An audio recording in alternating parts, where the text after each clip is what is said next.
छुआ मो भाया भाग्य कहार अच्छी रे छुआ भेंडिया छुआ गुड़ा बाहर पाना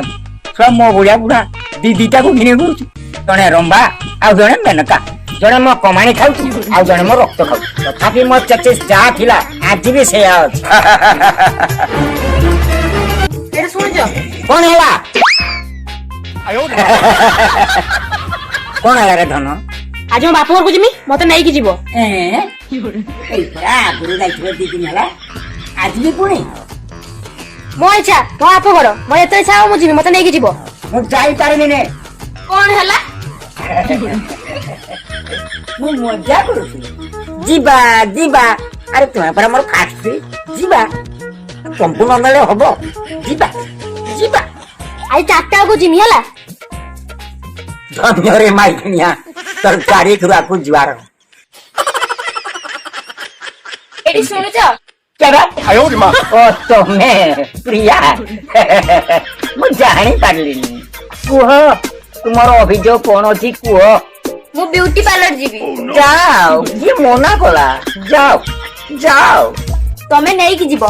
no chance I am already booking बेसी कथा नै मते आज 4टा बेल को ऑलरेडी ब्यूटी पार्लर नै कि जीवो तोने कोची बाप और को लेके चलो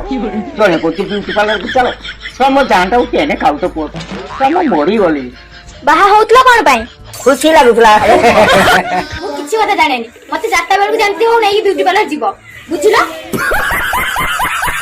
धन्य रे मो सेकंड स्क्रीन स्वा जोड़े नाली आखी देखु जोने स्वा आखी देखु जोने कोची बाप घर को जीवो जोने कोची ब्यूटी पार्लर जीवो सो मु तो स्वा बगचा बुआ हो कोन चाल चिठी कोन हला खानो ते राब कोन पई मु कहले बाप घर को जिया पई 4टा बेल तुमे कोन पई ता संग ब्यूटी पार्लर जीवो अरे मु केते बेले कोइली जीबी मते किछि कोनी मु सब सुनिछि आज मो बाप को न नेलो मो घर महाभारत सृष्टि हो सुनो मते दे आज ब्यूटी पार्लर न नेली जीवो तारे मु या घरे आज रामायण सृष्टि कर देबी हे भगवान अरे मोते कांजी मारू मु या घर बडबो मते आगे भाई जाइतलो मु आगे बाप घर को जिमी मु या घर सानबो मते पछरा आंछ मो बाप जे तुमु जाउत कर किछि होबरा गनी मते तमे आज ब्यूटी पार्लर निहात नै जीवो मु जिमी नहीं तू तो बाप रुह बटिया रुह बे तने सरा चर को बने रुह प्रॉब्लम यो का कांच होकर मु या घर पढबो मु या घर सब काम करती मु थाई मो बाप घर जिमी मु या घर सानो गो मु या घर सब काम करती मु भी ब्यूटी पार्लर जिमी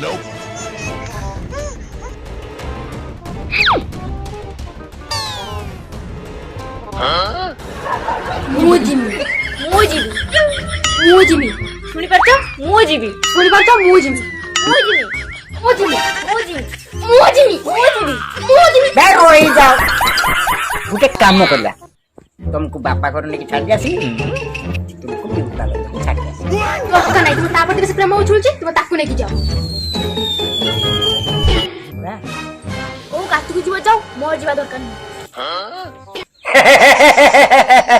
दी दिले झगड़ा ना करे के डालो ना बोला दी जन को कहले तृतीय जन कर लाभ ही लाभ